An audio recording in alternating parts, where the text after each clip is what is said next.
Hi guys, Martin from Belief. In this video we're going to look at how to create, edit, alter, update the privacy terms and disclaimer policies on your website. This is different from the general disclaimer which is listed on the footer of every single page.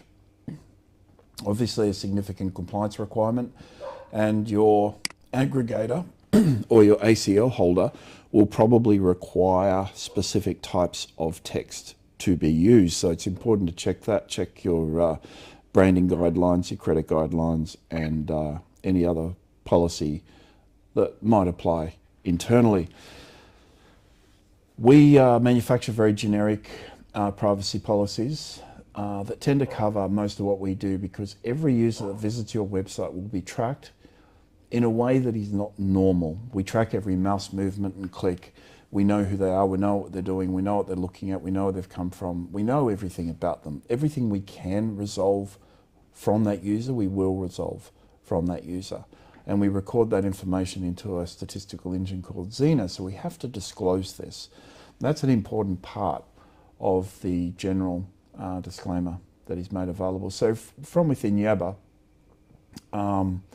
to access this page from anywhere within Yabber, select Website Management, and there's an option here called Policies. We're going to select that. It'll direct you initially to the review panel, which will show the policies sent to website, privacy policies, disclaimers, and terms and conditions. Now, all these disclaimers are kept in full. Every single disclaimer you send to your website, for any reason, even if it's only for a few seconds, will be archived in full forever.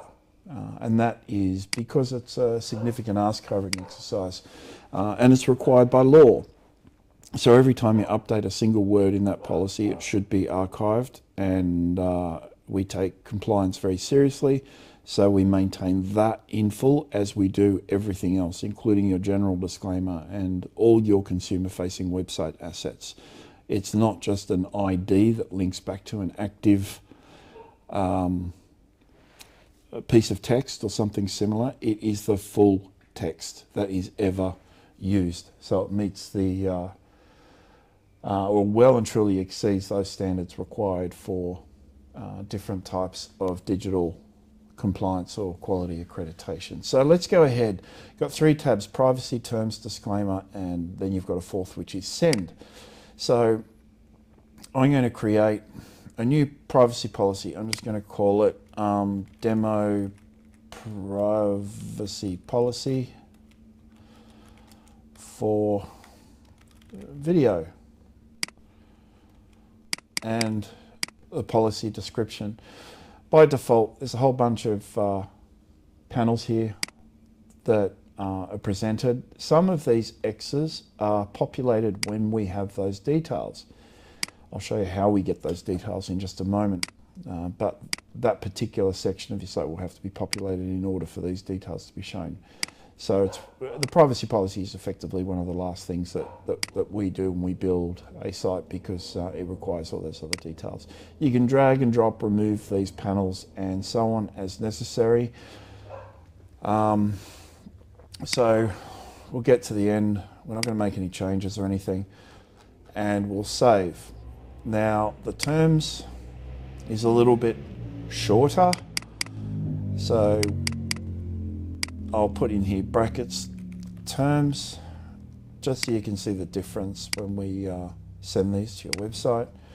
Again, quite short. And send. Disclaimer, this is the GD, or the general disclaimer. Quite different, I guess, to the disclaimer on your website, but it's similar in certain respects, as you're no doubt aware and familiar. So we've got those. The general disclaimer, we'll save. What did it say? Okay, 5 disclaimer paragraphs, that's fine. Now we're going to send them to our website. Now I went through before and just ensured that we had a nonsense disclaimer on the website. I'll pull that up. I just want to show you it is actioned in real time. So as you send these policies, it generally takes seconds for that policy to update. All the disclaimers are linked via a menu towards the top of the page there. So we've got the send panel. We'll select our dev site, and first thing we're going to do is send our privacy policy. We're going to select demo privacy policy for video, and that will take just a couple of seconds as it creates everything. We're going to send the disclaimer now. The title of this one, demo privacy policy for video disclaimer. This all sits under the privacy umbrella, by the way, and terms and conditions. So we'll open that up. It'll only return the terms. They aren't in a mixed menu, and send that. We'll go back to this page here, refresh. It can take a couple of seconds for the cache to take effect. So if it doesn't refresh on the first attempt, we'll give it 5 or 6 seconds. So there you go, it's just generated a general privacy policy there that can be updated in real time. So there are obviously links to the AFCA disclosure and the Complaints Authority and your own internal resolution process and things like that. If you like, you can publish a changelog to your privacy policy, but it's not necessary. These values here, like I said, are populated on the basis of information made available within the system. And I'm going to talk about this in another video where we define business locations via this menu here. It's a little location icon. So we publish basic details there, but it's the profiles page that makes more sense. Profiles are assigned to either a business or an individual or a location, or in those cases. So I'll talk about the business profile in another video, and if you've completed this, when you update your privacy policy, those values that are selected here should be shown. I say should be because sometimes it does not resolve, but if that's the case, you can just update with text.